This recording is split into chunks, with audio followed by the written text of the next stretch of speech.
ආයුබෝවන් ඉතින් කොහොමද ඔයාලට අද වීඩියෝ එක ස්පෙෂල් එකක් එකම වීඩියෝ එකක රටවල් දෙකක ෆ්ලේවර්ස් දෙකක් එක්ක ස්ටයිල්ස් දෙකකට හදන රෙසිපීස් දෙකක් තමයි අද අපි අරන් ඇවිල්ලා තියෙන්නේ.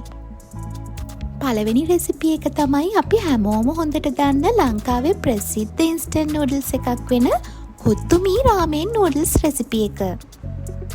ඊළඟට කෙලින්ම කොරියාවේ හදන world famous super spicy Shin ramen Korean ramen recipe එක. ඉතින් ඒ දෙකම එක සමාන නූඩල්ස් නෙවෙයි. එකක් ෆයර් ස්පයිසි අනිත් එක ක්‍රීමි චීසි ස්පයිසි විදිහට තමයි අද අපි හදන්නේ. නමුත් දෙකම සුපර් ඩිලිෂියස්. ඉතින් ඔයා ශ්‍රී ලංකන් ස්පයිසි රාමෙන් ලවර් කෙනෙක්ද නැත්නම් කොරියන් රාමෙන් ෆෑන් කෙනෙක්ද කියලා වීඩියෝ එක අන්තිමට බලලා කමෙන්ට් එකේ ඔයාගේ ෆේවරිට් එක කියන්න. හරි, එහෙනම් අපි වීඩියෝ එක පටන් ගමු.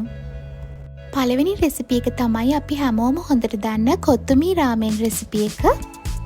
මුලින්ම කොත්තුමී පැකට් එක කපලා ඕපන් කරගත්තට පස්සේ අපිට පේනවා සීසනින් පැකට් දෙකත් එක්ක නූඩල්ස් එක තියෙනවා. ඉතින් ලංකාවේ කොත්තුමී පැකට් එකේ කියලා තියෙනවා නූඩල්ස් එක වෙනම තම්බලා වතුර ටික පෙරලා අයින් කරගන්න කියලා. ඒ නිසා අපි දැන් පෑන් එකකට වතුර මිලිලීටර් 500ක් දාලා ඒකට නූඩල්ස් එක එකතු කරලා තැම්බෙන්න දෙනවා විනාඩි 5ක්. නූඩල්ස් එක තැම්බෙනකන් අපි වෙනම පෑන් එකකට ඔයිල් ටිකක් එකතු කරගන්නවා. ඊළඟට තෙල් ටික රත් වුණාට පස්සේ පොඩියට කපාගත්ත සුදු ලුණු ටිකක් එකතු කරනවා.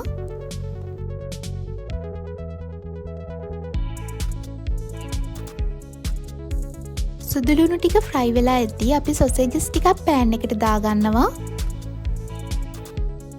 ඊළඟට මම එකතු කරනවා කෑලි මිරිස් තේ හැඳි එකක්.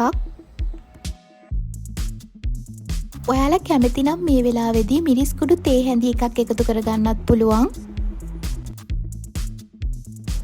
ඉතින් ඒ ටිකක් ෆ්‍රයි වෙන්න දීලා ඊළඟට ඔයිස්ටර් සෝස් ටිකක් මම එකතු කරනවා. මේක ඔප්ෂනල්, තියෙනවා නම් විතරක් දාගන්න.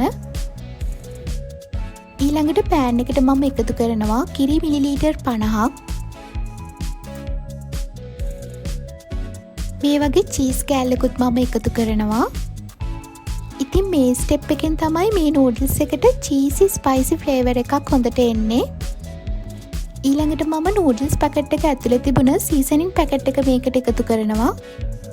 තව මේ නූඩල්ස් පැකට් එක ඇතුලේ තිබුණා මෙන්න මේ වගේ ස්පයිසි ඔයිල් එකක්. ඒකත් මම එකතු කරනවා. ඊළඟට අපි තඹගත්ත නූඩල්ස් ටික මේකට එකතු කරනවා. ඊළඟට නූඩල්ස් එක මෙන්න මේ විදිහට හොඳට මික්ස් කරලා සෝස් එක හොඳට ඇබ්සෝබ් වෙන්න දෙනවා. ඔයා කැමති නම් මේකට බිත්තරයක් එකතු කරන්නත් පුළුවන්. ඉතින් අපි ශ්‍රී ලංකන් කොත්තුමී ස්පයිසි රාමෙන් නූඩල්ස් එක හදලා ඉවරයි. මේ තියෙන්නේ ෆයිනල් ලුක් එක. ඉතින් සෝස් එක නූඩල්ස් එකට හොඳට මික්ස් වෙලා කලර් එක හරිම ස්පයිසි ලුක් එකක් ඇවිල්ලා තිනවා. ඔයාලට පේනවා ඇති. ඉතින් මේ නූඩල්ස් රෙසිපි එක ඔයාලට ලේසියෙන්ම හදලා බලන්න පුළුවන්. බෝඩින් වෙලා ඉන්න අයට උනත් ඉක්මනින් ලේසියෙන් හදන්න පුළුවන් රෙසිපි එකක් මේක. දැන් අපි කොරියන් ශින් රාමයන් චීසි ස්පයිසි රාමෙන් රෙසිපි එකට යමු. ඉතින් මේකට මම අරන් තියෙන්නේ මෙන්න මේ කොරියන් ශින් රාමයන් නූඩල්ස් පැකට් එක. ඉතින් දැන් බලමු අපි මේක කොහොමද හදන්නේ කියලා. මුලින්ම පෑන් එකකට වතුර මිලිලීටර් 400ක් දාගන්නවා. වතුර උණු වෙගෙන එද්දිම අපි පෑන් එකට සොසේජස් ටික එකතු කරනවා. ඊළඟට පෑන් එකට කිරි මිලිලීටර් 50ක් එකතු කරනවා. ඊළඟට මෙන්න මේ වගේ චීස් කෑල්ලක් අපි එකතු කරනවා. ඊට පස්සේ චීස් එක දිය වෙනකම් මම මේ ටික හොඳට කවලම් කරගන්නවා. ඊළඟට මම පෑන් එකට එකතු කරනවා නූඩල්ස් එක.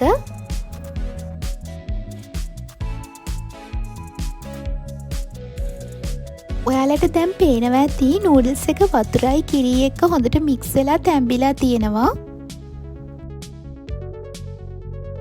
ඊළඟට මේ නූඩල්ස් පැකට් එක ඇතුලේ තිබුණ සීසනින් පැකට් එක එකතු කරනවා. ඊළඟට නූඩල්ස් එක්ක සීසනින් ටික හොඳට එකතු වෙනකම් මිශ්‍ර කරගන්නවා. ඔයා කැමති නම් මේ වෙලාවේදී බිත්තරයක් එකතු කරන්නත් පුළුවන්. ඊළඟට මම ගම්මිරිස් ටිකක් මේ විදිහට උඩින් දාගන්නවා. ඉතින් අපේ Korean Shin Ramyun cheesy spicy ramen එකත් හදලා ඉවරයි. මේ noodles recipe එකෙන් අපිට එන්නේ cheesy spicy flavor එකක්. ඉතින් මම හිතනවා ඔයාලා මේ noodles recipe දෙකටම කැමති වෙයි කියලා. ඔයාලත් මේ recipe දෙකම හදලා බලන්න. ඉතින් අද වීඩියෝ එකට ඔයාලා කැමති නම් like කරන්න, comment කරන්න, share කරන්න. අපේ channel එක subscribe කරන්න, bell icon එක click කරන්නත් අමතක කරන්න එපා. එහෙනම් ආයෙත් රසම රස recipe එකකින් හම්බ වෙමු.